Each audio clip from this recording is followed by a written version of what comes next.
On his wife's request, M. de Villefort was the first to give the signal of departure.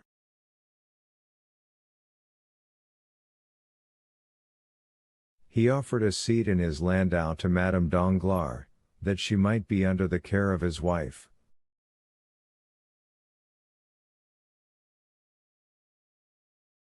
As for M. Danglars, absorbed in an interesting conversation with M. Cavalcanti, he paid no attention to anything that was passing.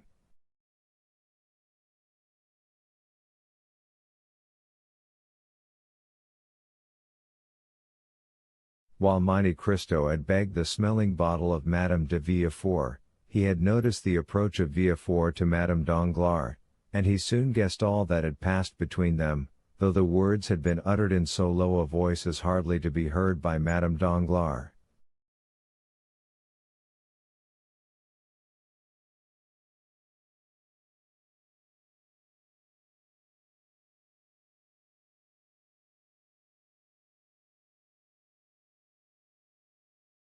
Without opposing their arrangements, he allowed Morel, Chateau Renaud, and Debray to leave on horseback, and the ladies in M.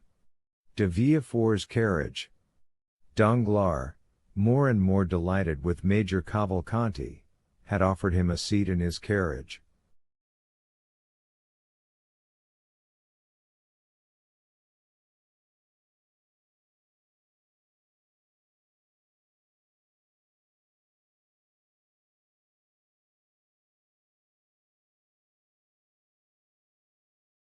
Andrea Cavalcanti found his tilbury waiting at the door.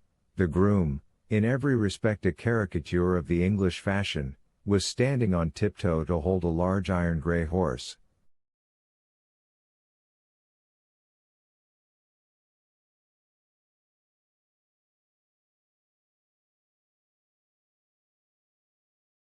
Andrea had spoken very little during dinner. He was an intelligent lad, and he feared to utter some absurdity before so many grand people, amongst whom, with dilating eyes, he saw the king's attorney.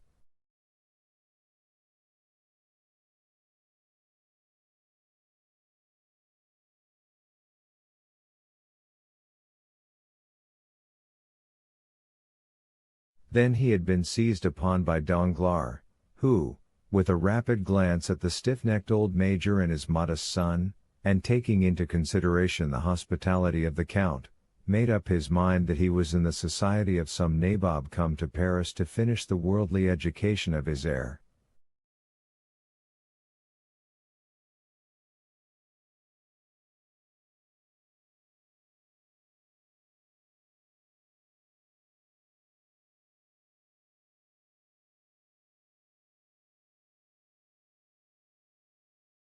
He contemplated with unspeakable delight the large diamond which shone on the Major's little finger, for the Major, like a prudent man, in case of any accident happening to his bank notes, had immediately converted them into an available asset.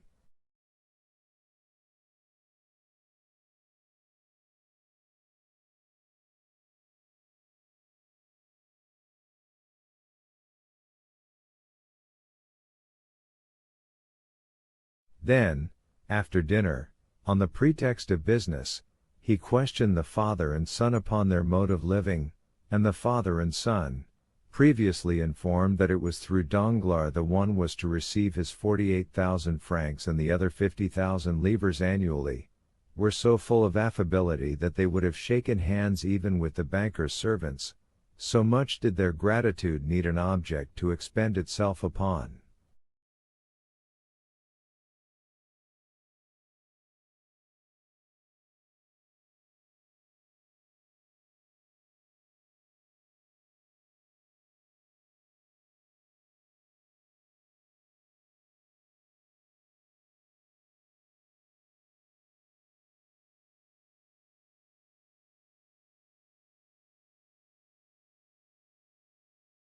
One thing above all the rest heightened the respect, nay almost the veneration, of Danglars for Cavalcanti.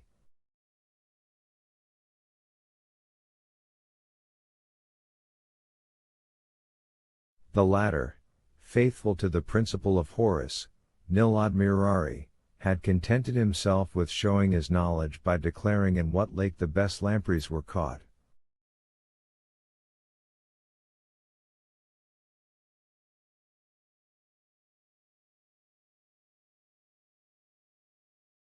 Then he had eaten some without saying a word more. Danglars, therefore, concluded that such luxuries were common at the table of the illustrious descendant of the Cavalcanti, who most likely in Lucca fed upon trout brought from Switzerland, and lobsters sent from England, by the same means used by the Count to bring the lampreys from Lake Fusaro, and the sterlet from the Volga.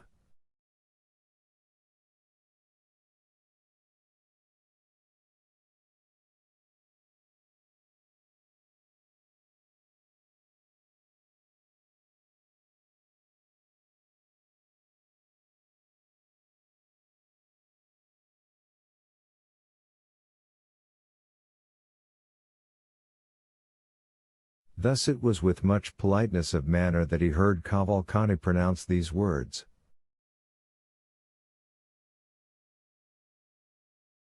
"Tomorrow, sir, I shall have the honor of waiting upon you on business." "And I, sir," said Danglars, "shall be most happy to receive you."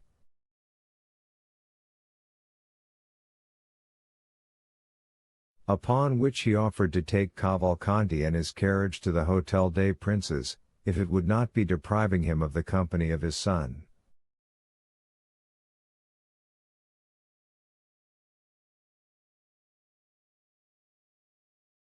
To this Cavalcanti replied by saying that for some time past his son had lived independently of him, that he had his own horses and carriages, and that not having come together, it would not be difficult for them to leave separately.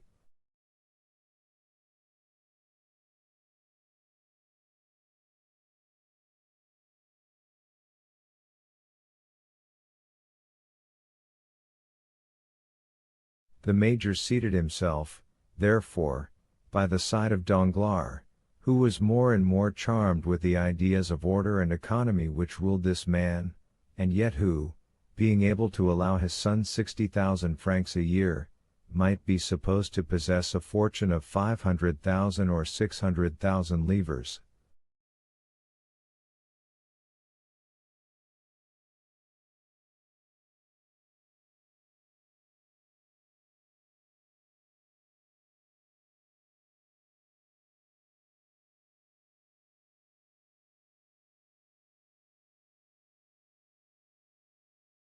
As for Andrea, he began, by way of showing off, to scold his groom, who, instead of bringing the tilbury to the steps of the house, had taken it to the outer door, thus giving him the trouble of walking 30 steps to reach it.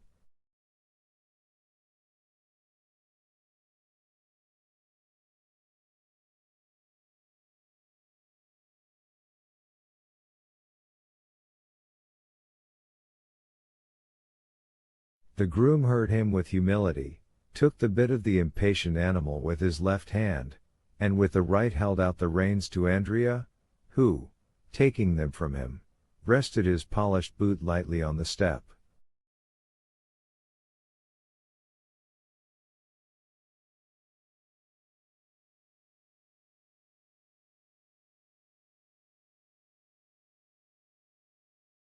At that moment a hand touched his shoulder. The young man turned round, thinking that Danglars or Monte Cristo had forgotten something they wished to tell him, and had returned just as they were starting.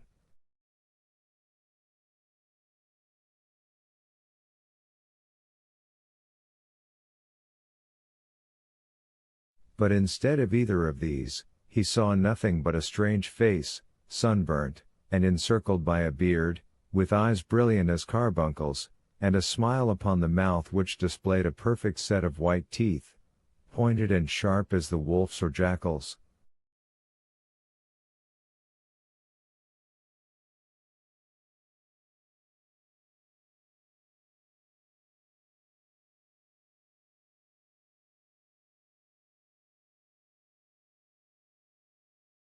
A red handkerchief encircled his grey head, Torn and filthy garments covered his large bony limbs, which seemed as though, like those of a skeleton, they would rattle as he walked, and the hand with which he leaned upon the young man's shoulder, and which was the first thing Andrea saw, seemed of gigantic size.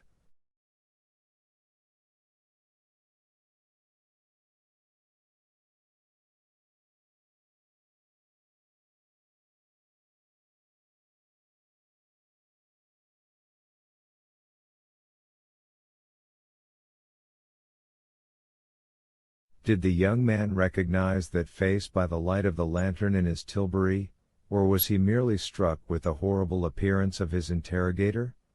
We cannot say, but only relate the fact that he shuddered and stepped back suddenly.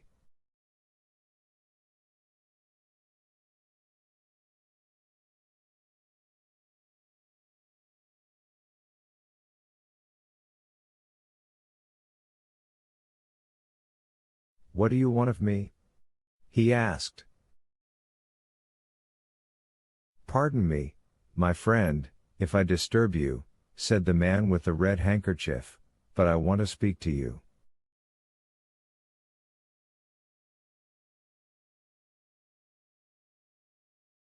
"You have no right to beg at night," said the groom, endeavoring to rid his master of the troublesome intruder.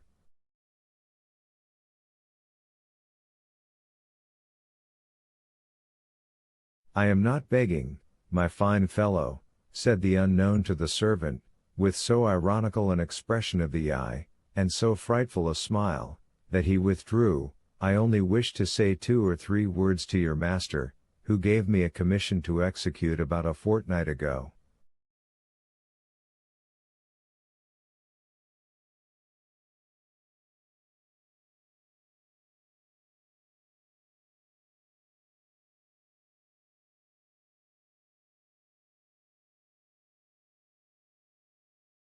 "Come," said Andrea, with sufficient nerve for his servant not to perceive his agitation, "what do you want?"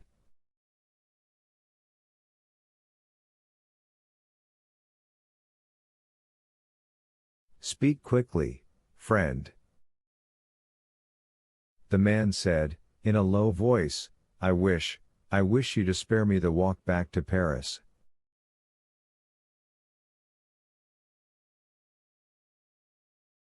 "I am very tired, and as I have not eaten so good a dinner as you, I can scarcely stand."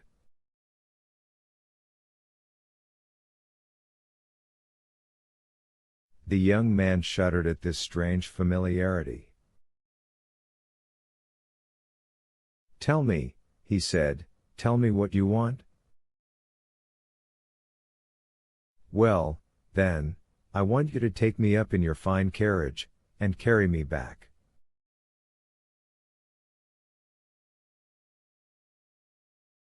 Andrea turned pale, but said nothing. "Yes," said the man, thrusting his hands into his pockets, and looking impudently at the youth.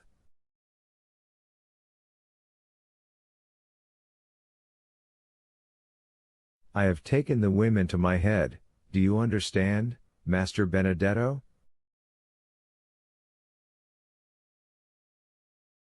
At this name, no doubt, the young man reflected a little, for he went towards his groom, saying,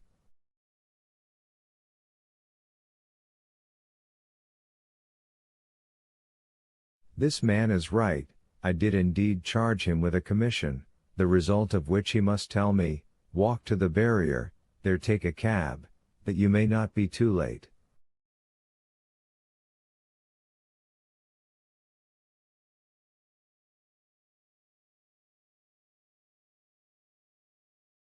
The surprised groom retired.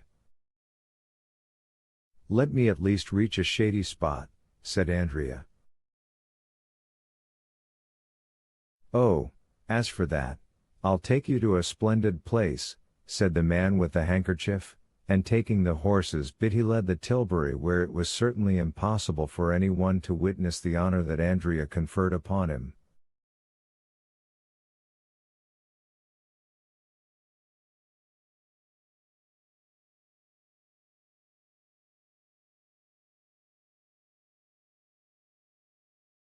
"Don't think I want the glory of riding in your fine carriage," said he. "Oh, no, it's only because I am tired, and also because I have a little business to talk over with you."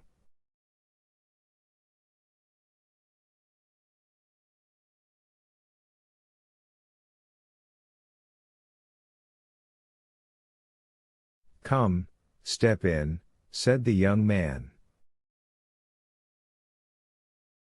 It was a pity this scene had not occurred in daylight, for it was curious to see this rascal throwing himself heavily down on the cushion beside the young and elegant driver of the tilbury.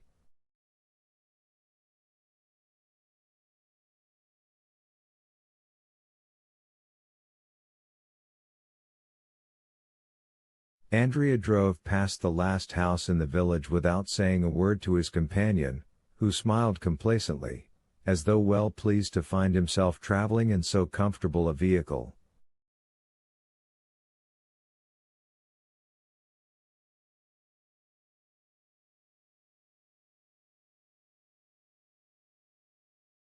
Once out of Auteuil, Andrea looked around, in order to assure himself that he could neither be seen nor heard, and then, stopping the horse and crossing his arms before the man, he asked, "Now, tell me why you come to disturb my tranquility?"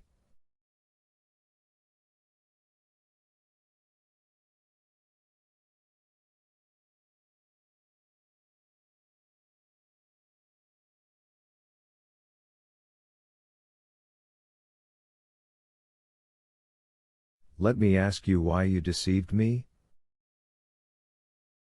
"How have I deceived you?" "How, do you ask?" "When we parted at the Pont du Var, you told me you were going to travel through Piedmont and Tuscany, but instead of that, you come to Paris."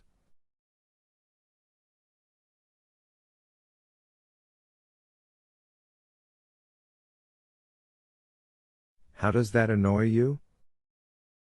"It does not, on the contrary, I think it will answer my purpose." "So," said Andrea, "you are speculating upon me?" What fine words he uses! "I warn you, Master Caderousse, that you are mistaken."